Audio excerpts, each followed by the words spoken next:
ಇಲ್ಲ ಉದುರು ಪಲ್ಯ ಹೆಂಗೆ ಮಾಡೋದು ಅಂತ ತೋರಿಸ್ತೀನಿ. ಮೊದಲಿಗೆ ನಾನು 2 ಉಳ್ಳಾಗಡ್ಡಿನ ಮೀಡಿಯಮ್ ಸೈಜೊಳಗೆ ಹೆಚ್ಕೊಂಡಿದ್ದೀನಿ.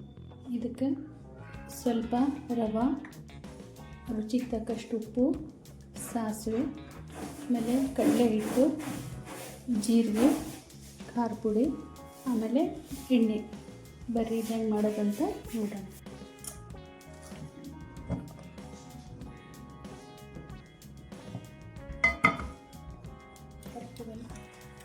ಇವಾಗ ಒಗ್ಗರಣೆಗೆ ಒಂದು ಸ್ವಲ್ಪ ಎಣ್ಣೆ ಹಾಕ್ಕೊಳ್ತೀನಿ, 1.5 ಟೀ ಸ್ಪೂನ್. ಆಮೇಲೆ ಸ್ವಲ್ಪ ಸಾಸಿವೆ, ಸ್ವಲ್ಪ ಜೀರಿಗೆ. ಇದು ಒಗ್ಗರಣೆ ಆಗಲಿ. ಇದು ಒಗ್ಗರಣೆ ಆಗ್ಯದೀಗ. ಈಗ ಹೆಚ್ಕೊಂಡಿರೋದು ಉಳ್ಳಾಗಡ್ಡಿ ಹಾಕ್ಕೊಳ್ತೀನಿ.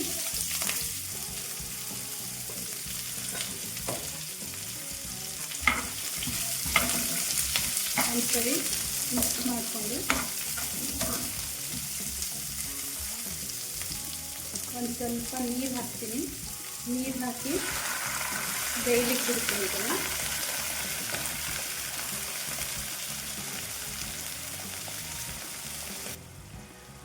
ಇದನ್ನು ಈಗ ಲಿಡ್ ಕ್ಲೋಸ್ ಮಾಡಿ ಸ್ವಲ್ಪ ಹೊತ್ತು ಬೇಯಲಿಕ್ಕೆ ಬಿಡ್ತೀನಿ.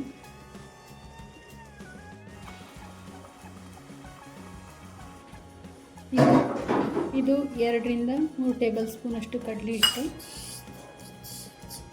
ಆಮೇಲೆ ಒಂದು ಸ್ವಲ್ಪ ರವೆ, ಇದು ಉಪ್ಪಿಟ್ಟು ರವೆ ಅದ, ಆಮೇಲೆ ರುಚಿಗೆ ತಕ್ಕಷ್ಟು ಉಪ್ಪು, ಆಮೇಲೆ ಖಾರದ ಪುಡಿ. ಇದೆಲ್ಲನೂ ಒಂದು ಸರಿ ಮಿಕ್ಸ್ ಮಾಡ್ಕೊತೀನಿ. ಈಗ ಇದನ್ನು ಮಿಕ್ಸ್ ಮಾಡ್ಕೊತೀನಿ.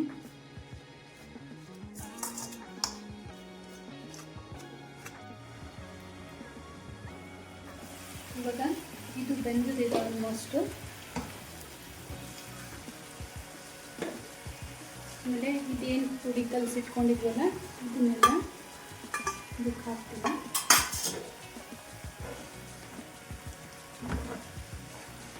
ಒಂದು ಕಡೆ ಉಳ್ಳಾಗಡ್ಡಿದು ಬರಡ ಪಲ್ಯ ಅಂತೀವಿ.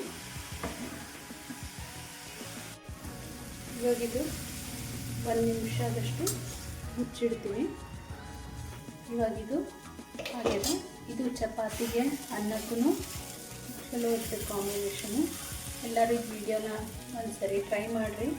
ಹೆಂಗಾಗ್ಯದಂತ ಕಮೆಂಟ್ ಒಳಗೆ ತಿಳಿಸಿ. ಮತ್ತೊಂದು ವಿಡಿಯೋ ಜೊತೆ ಮತ್ತೆ ಬರ್ತೀನಿ. ನಮಸ್ಕಾರ.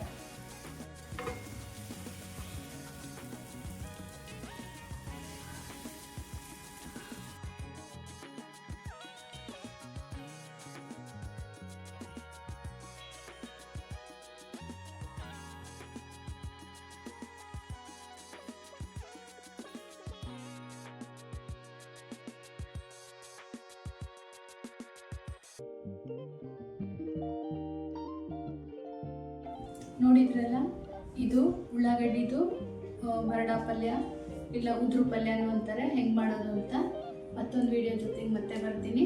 ನಮಸ್ಕಾರ.